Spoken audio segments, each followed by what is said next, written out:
খোকন বাবা, খোকন বাবা, এবার ওঠ। সকাল গড়িয়ে যে বেলা হতে চললো। আজ কি মাঠে যাবি না নাকি? কি গো মা, এত ডাকাডাকি করছো কেন? ডাকাডাকি করবো না মানে? বাইরে দেখেছিস সকাল কখন হয়েছে? আবার আজ সকাল থেকে বৃষ্টি পড়ছে।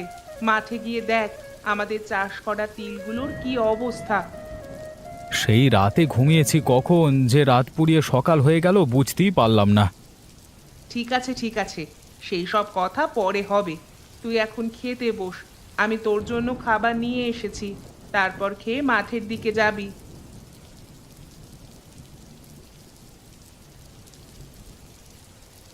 মা, আজকে একটা তোমাকে কথা বলবো। হ্যাঁ রে বাবা, বল না কি বলবি। দেখছো তো আজকে বাইরে সকাল থেকে বৃষ্টি পড়ছে, তাহলে আজকে আমার মাঠে যেতেই হবে। আজকে না আমার মাঠে যাওয়ার একটু ইচ্ছে হচ্ছে না। না বাবা, তা বললে হবে? তোর বাবা মারা যাওয়ার পর তুই এই জমিটাতে চাষবাস করছিস, আর এই চাষবাস করেই আমাদের সংসারটা চলে। আর তুই যদি ঠিক মতো ফসলগুলোকে না দেখিস, তাহলে সেগুলো তো পচে যাবে। আর সেগুলো পচে গেলে তো আমরা একটিও তিল বিক্রি করতে পারবো না। ঠিক আছে মা, তাহলে আমি একবার মাঠে গিয়ে দেখেই চলে আসবো। আচ্ছা বাবা, তাই করিস। আমার তো মনে হচ্ছে যে সকাল থেকে এত বৃষ্টি পড়ছে, গোটা জমিটা হয়তো জলে পরিপূর্ণ হয়ে যাবে। এবারে হয়তো আমরা একটিও তিল বিক্রি করতে পারবো না। মা, আমার খাওয়া শেষ। তুমি বরং ঘরের কোণ থেকে ছাতাটা এনে দাও আমাকে। আমি একবার মাঠ থেকে ঘুরে আসি, দেখে আসি জমিটার কি অবস্থা। এই নে তোর ছাতা, আর সাবধানে যাস। বাইরে কিন্তু প্রচুর ঝড় বৃষ্টি হচ্ছে। ঠিক আছে মা, আমি আসছি। আর তুমি অত চিন্তা করো না। গেনে, আরে ও গেনে, তোমার খাবার বাড়া হলো? যদি তোমার হয়ে যায় তাহলে আমাকে একটু খেতে দাও, বড্ড খিদে পেয়েছে। এই তো গো, তোমার জন্য খাবার নিয়ে চলে এসেছি। এবার তুমি খেতে বসো। হ্যাঁ গো গিন্নি, তাড়াতাড়ি দাও। এই তো তোমার খাবার। এবার তাড়াতাড়ি খেয়ে নাও। খেয়ে দোকানের দিকে যাও তো দেখি। গিন্নি, আজকে তোমাকে একটা কথা বলবো। হ্যাঁ গো, বলো না তুমি কি বলবে। এই বৃষ্টির দিনে আজকে দোকানে যেতে ইচ্ছে করছে না। আজকে বাড়িতে বসেই তোমার সাথে একটু গল্প করি না? ঠিক আছে, তাহলে আজ তোমাকে দোকানে যেতে হবে না, কিন্তু তোমাকে একবার বাজারের দিকে যেতেই হবে। কেন গো গিন্নি, আবার বাজারের দিকে যেতে হবে?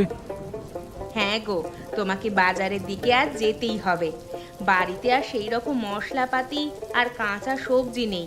যা ছিল তা এখনই রান্না করে ফেলেছি, আর রাতে খাওয়ার মতো কিছুই নেই। ঠিক আছে গিন্নি, আমার খাওয়া শেষ। তুমি ঘরের কোণ থেকে বাজারের ব্যাগ আর ছাতাটা দিয়ে যাও। আমি বাজারে গিয়ে কাঁচা সবজি আর মশলাপাতি কিনে আনছি। এই নাও তোমার ছাতা আর ব্যাগ, আর এই ফর্দ। এটা দেখে দেখে সমস্ত কিছু বাজার থেকে নিয়ে আসবে। ঠিক আছে গিন্নি, তুমি নিশ্চিন্তে থেকো। আমি এই দেখো সমস্ত কিছু বাজার করে নিয়ে আসবো। ঠিক আছে, তুমি এখন সাবধানে যেও। বাইরে কিন্তু প্রচুর ঝড় বৃষ্টি হচ্ছে। ঠিক আছে গিন্নি, আমি এখন আসছি, তুমি সাবধানে থেকো কেমন।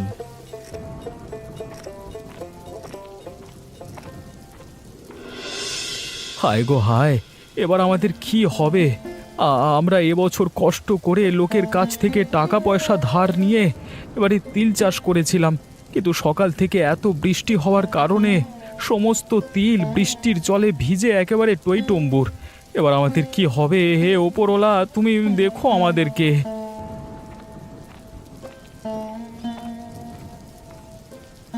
আরে খোকন, কি হলো রে? তুই এমন ভাবে হা হুতাশ করছিস কেন?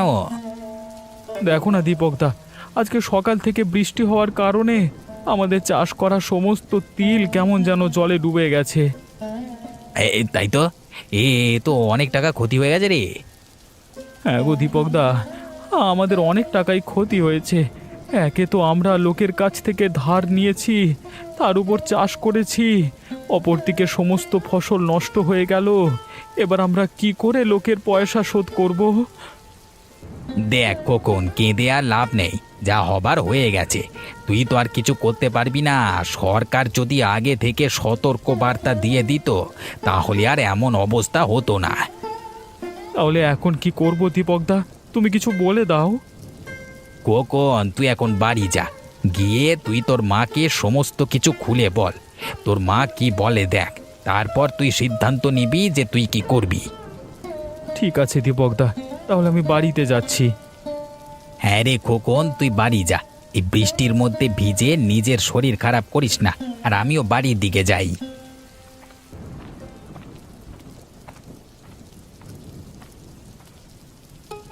অতনু, আরে ও অতনু, দোকানে আছিস? হ্যাঁ শুভেন্দুদা, আমি দোকানে আছি, তা বলো কি দেবো? এই নে, তোর বৌদি ফর্দ করে দিয়েছে, তা দেখে সমস্ত কিছু ব্যাগটার মধ্যে ভরে দে। তা শুভেন্দুদা, এই বিরিয়ানির দোকান কেমন চলছে বলো? কেমন আবার চলবে, ওই বিধাতার কৃপায় কোনো ক্রমে চলে যাচ্ছে। বাবা বাবা, এ তো বেশ ভালো। তা তুই বল, তোর মুদির দোকান কেমন চলছে? সব ঠিকঠাক আছে তো? দেখে তো মনে হচ্ছে ঠিকই আছে সব। হ্যাঁ, সব ঠিকঠাকই চলে যাচ্ছে। অতনু, তোর একটা কথা মনে আছে? আগেতে যখনই বৃষ্টি পড়তো, আমরা তোর দোকানে এসে কেমন আড্ডা মারতাম, আর তুই আমাদের জন্য গরম গরম চা আর পকোড়া করে নিয়ে আসতিস। হ্যাঁ শুভেন্দুদা, সেই কথা আর মনে থাকবে না? আর এখন সময়ও নেই যে তোর দোকানে একটিবার বসবো, তোর সাথে আড্ডা মারবো। এখন যে যার কাজে ব্যস্ত। হ্যাঁ, যতদিন যাচ্ছে আমাদের উপর পরিবারের দায়িত্বটাও ততই বেড়ে চলেছে। হ্যাঁ, তুই ঠিকই বলেছিস। আর কি বা করবি, বড় হয়েছিস, পরিবারের দায়িত্ব তো নিতে হবেই। শুভেন্দুদা, তোমার সমস্তই ব্যাগের মধ্যে ভরে দিয়েছি। কত টাকা হয়েছে রে অতনু? ওই 20 টাকা হয়েছে। এই নে তোর টাকা। আমি এখন আসছি রে, তোর বৌদি আবার ওদিকে আমার জন্য অপেক্ষা করে আছে। ঠিক আছে ঠিক আছে, তুমি যাও।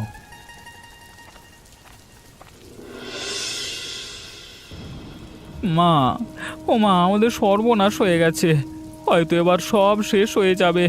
এবার আমরা কি খাবো, কি পরবো, আমি কিচ্ছু বুঝতে পারছি না। কি হলো রে খোকন, তুই এই রকম ভাবে কাঁদছিস কেন? আর তোকে ছাতা দিয়েছিলাম তো, তাও তুই কি করে ভিজে গেলি? কি হয়েছে আমাকে খুলে বল তো সব।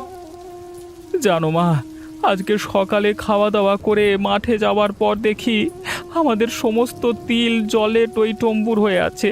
আমাদের সব তিল নষ্ট হয়ে গেল। এবার আমরা লোকেদের কাছ থেকে ধার করে টাকা কিভাবে পরিশোধ করব বলো তো? সে কি, সব তিল জলে ডুবে গেছে? হ্যাঁ গো মা, সব তিল জলে ডুবে গেছে। হায় গো হায়, এবার আমাদের কি হবে? আমরা কি খাবো, কি পরবো? আমরা তো কারোর কোনো ক্ষতি করিনি, তাহলে তুমি কেন আমাদেরকে এইরকম শাস্তি দিচ্ছ? মা, এরকম ভাবে কেঁদে লাভ নেই, আমাদের একটা উপায় বের করতে হবে। হ্যাঁ, তুই ঠিকই বলেছিস, কিন্তু এখন আমরাই বা কি উপায় বের করব? আমরা তো পুরো নিঃস্ব। আমার মাথায় একটা বুদ্ধি এসেছে। কি বুদ্ধি রে খোকন? মা, আমরা যদি মোড়ল মশাইয়ের কাছে গিয়ে সাহায্য চাই, তাহলে আশা করছি উনি আমাদেরকে ফিরিয়ে দেবেন না, নিশ্চয়ই কিছু না কিছু একটা সাহায্য করবেন। হ্যাঁ রে খোকন, তুই ঠিকই বলেছিস। চল, আমরা দুজনে মিলে মোড়ল মশাইয়ের কাছ থেকে গিয়ে কিছু সাহায্য চাই। ঘরে বসে কেঁদে কেঁদে তো আর কোনো সাহায্য পাওয়া যাবে না।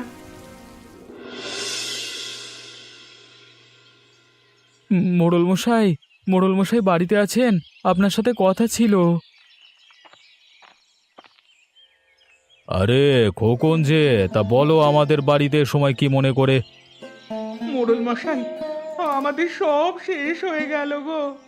এবার আমরা কি খাবো, কি পরবো, আমরা কিচ্ছু জানি না। আরে খোকন, কি হয়েছে বলো তো? তোমার মা এরকম ভাবে কান্নাকাটি করছে কেন, কিছু হয়েছে কি? আমাদের সব শেষ হয়ে গেছে বাবু।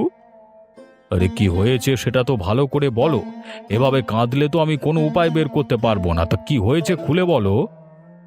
মোড়ল মশাই, আমার বাবা মারা যাওয়ার পর আপনি আমাদের যে জমিটা দিয়েছিলেন, সেই জমিটাতে আমরা লোকের থেকে টাকা ধার নিয়ে তিলের চাষ করেছিলাম, কিন্তু এই বৃষ্টির জন্য আমাদের সমস্ত তিল নষ্ট হয়ে যায়।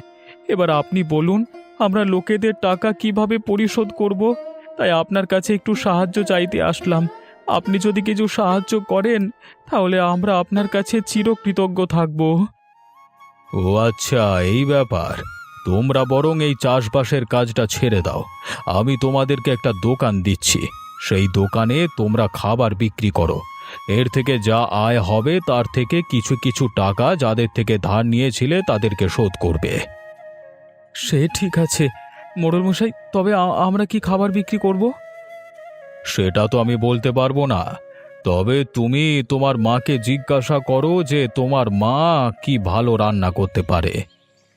মোড়ল মশাই, আমি বিরিয়ানি মোটামুটি ভালোই রান্না করতে পারি। ব্যাস, তাহলে তো আর কোনো কথাই নয়। তুমি বিরিয়ানি রান্না করো আর ওই হোটেলে বিরিয়ানি বিক্রি করো, দেখবে তোমাদের ঠিক উন্নতি হবে। ঠিক আছে মোড়ল মশাই, তাহলে আমরা এখন আসছি। আর আপনি আমাদের এত সাহায্য করলেন, এই দিন আপনাকে কখনোই শোধ করতে পারবো না আমরা। হ্যাঁ হ্যাঁ, তোমরা যাও। আর এই গ্রামের লোকেদের সাহায্য করার কাজই তো আমার, তাই না?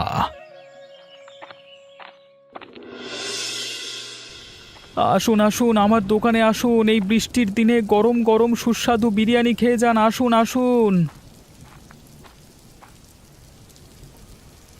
আরে খোকন, তুই তো চাষবাস করতিস, তাহলে আবার এই বিরিয়ানির দোকান খুলেছিস কেন? আমি তো বেশ বিরিয়ানি বিক্রি করতাম, তুই আবার আমার সামনে কাঁটা হয়ে দাঁড়ালি কেন? দেখো শুভেন্দুদা, আমার চাষবাস করে সেরকম লাভ হচ্ছে না, তাই আমি মোড়ল মশাইয়ের কাছ থেকে সাহায্য চাইতে গেছিলাম। উনি বলেছেন যে এই বিরিয়ানির দোকান খুলতে, তাই বিরিয়ানির দোকান খুলেছি। সে তুই যাই করিস, আমি গত 3 বছর ধরে এই গ্রামে বিরিয়ানি বিক্রি করছি। লোকেরা আমার হাতের বিরিয়ানি খেয়ে অভ্যস্ত। তোদের এই নতুন দোকানের বিরিয়ানি কতজন খায় আমিও দেখব। আরে শুভেন্দু, তুই যা তো যা, তোর দোকানে যা।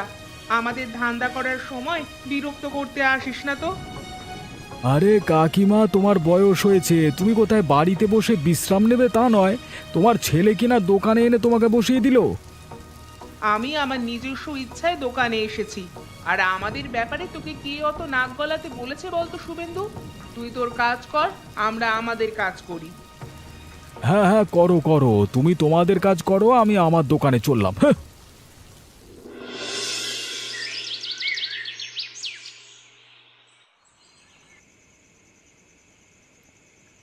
মা, এ তো দেখছি সেই একই অবস্থা।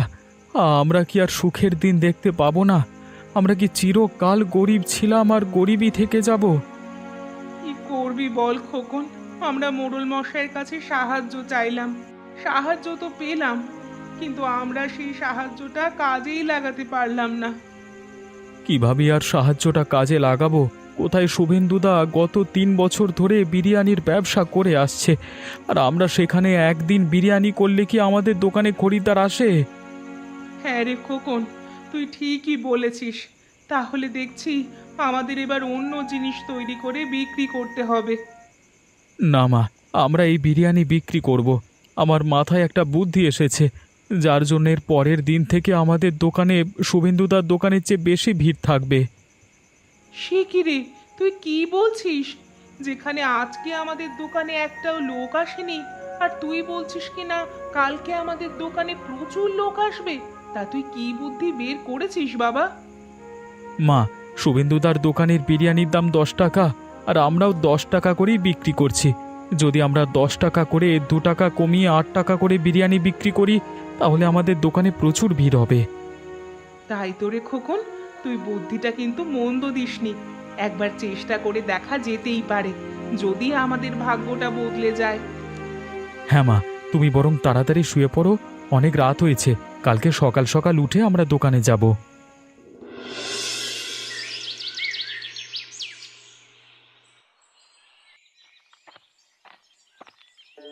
মা মা মা, তোমার বিরিয়ানি রান্না হলো? বেলা গড়িয়ে যে দুপুর হতে চললো। হ্যাঁ রে খোকন, আমার রান্না করা হয়ে গেছে, তুই এবার খরিদ্দারকে ডাক। আসুন আসুন, আমার দোকানে আসুন। গরম গরম আর সুস্বাদু মাত্র 8 টাকায় 1 প্লেট বিরিয়ানি খেয়ে যান। আসুন আসুন।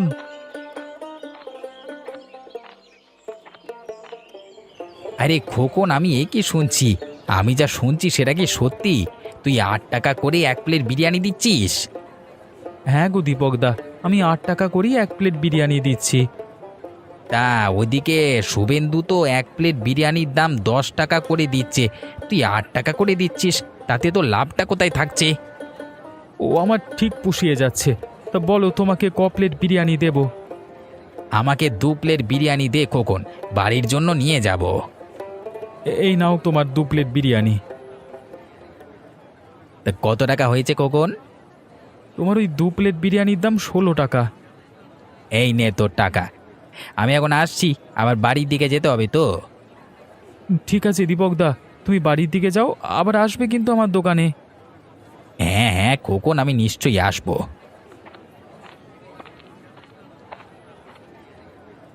খোকন, তুই কিন্তু এটা ঠিক করলি না। তুই বিরিয়ানির দাম আমার চেয়ে 2 টাকা কমিয়ে দিয়ে সমস্ত খরিদ্দার আমার দোকান থেকে তোর দোকানে নিয়ে চলে এলি। তা তুমিও কমাও না বিরিয়ানির দাম। ঠিক আছে রে খোকন, তুই সুযোগের সদ্ব্যবহার করছিস তো। আমিও তোকে দেখে নেব তুই এই দোকানটা কি করে চালাস।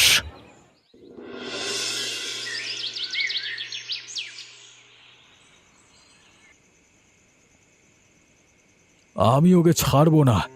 আমি আজকে একটা হেস্তনেস্ত করেই ছাড়বো। কি হয়েছে গো? তোমার তোমার এত মাথা গরম হয়ে যাচ্ছে কেন? কিছু হয়েছে নাকি? কি হয়েছে মানে? আজকে খোকন ওর সীমা পার করে গেছে। কেন গো? খোকন আবার তোমার কি করলো? কি করেছে জানো খোকন?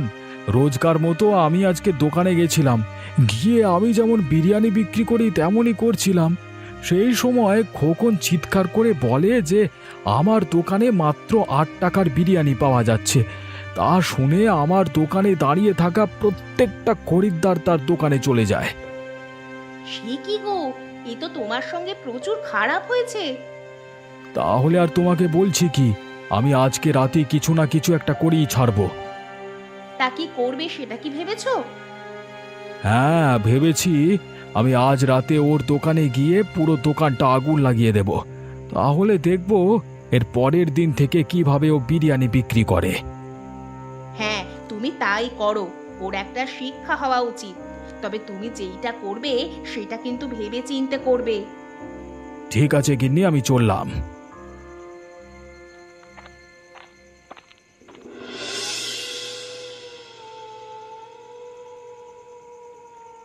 মা, তুমি বাড়িতে থাকো, আমি একবার বাইরে থেকে ঘুরে আসছি। কেন রে? এই বৃষ্টির মধ্যে তুই তো এইমাত্র বাড়ি ফিরলি, আবার কোথায় যাবার কথা ভাবছিস? কোথাও না গো, তুমি গিয়ে শুয়ে পড়ো, আমি একটু পরেই আসছি। খোকন, আমি তোকে ছোট থেকে মানুষ করছি, আর আমি বুঝতে পারবো না? তুই কিছু না কিছু একটা করতে যাচ্ছিস। তুই আমাকে সত্যি করে বল তো, তুই কোথায় যাচ্ছিস? আসলে মা, আমি একবার দোকান থেকে ঘুরে আসছি। কেন রে?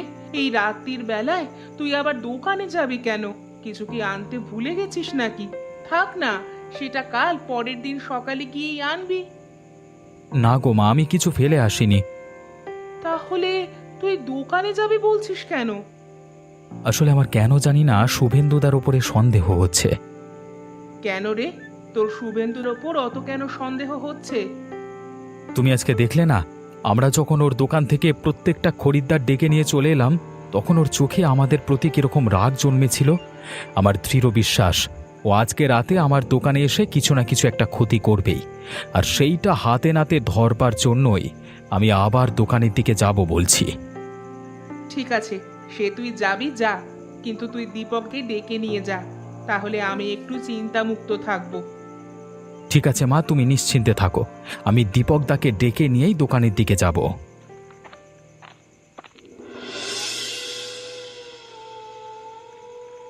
আরে খোকন, তুই আমাকে বললি যে শুভেন্দু তোর ক্ষতি করতে চাইছে, তো কইস তাকে তো দেখতে পাচ্ছি না। তুই ঠিক জানিস তো যে ও তোর দোকানে আজকে আসবে? হ্যাঁ গো দীপকদা, আমার দৃঢ় বিশ্বাস শুভেন্দুদা আসবেই আজকে, আর এসে আমার দোকানের কিছু না কিছু ক্ষতি করবে, আর সেটা আমি কিছুতেই করতে দেব না। ওকে আজকে হাতে নাতে ধরবো। এই খোকন, দূরে একটা ওই দেখ, হাতে মশাল নিয়ে কি আসছে না? ওই তো, ওটাই শুভেন্দুদা। দেখলে দীপকদা, আমি তোমাকে বললাম না আজকে শুভেন্দুদা আমার দোকানে এসে কিছু না কিছু ক্ষতি করবেই। ওকে আসতে দাও, ওকে আজকে লাঠি দিয়ে বেধড়ক মারবো। কখন তুই নিজেকে বড্ড চালাক মনে করিস না? এই দোকানটা আমি আজকে আগুন লাগিয়ে চালিয়ে দেব, তখন দেখব তুই কি করে বিরিয়ানি বিক্রি করিস। দীপক দা, ধরো ধরো, শুভেন্দু তাকে ধরো। আরে কে কে কে কে কে? কি গো শুভেন্দু দা, আমাকে চিনতে পারছো না? তোকে কেন চিনতে পারবো না? তা তুমি আমার দোকানে এই রাত্রিবেলা এসে আমার দোকানটা আগুন জ্বালিয়ে পুড়িয়ে দিতে এসেছো। আজকে তোমাকে হাতে নাতে ধরেছি। মার বেড়ে মার। দাঁড়াও দাঁড়াও দীপক দা, আর মারতে হবে না। কালকে শুভেন্দুদাকে মোড়ল মশাইয়ের বাড়িতে নিয়ে যাব, মোড়ল মশাই এর বিচার করবেন।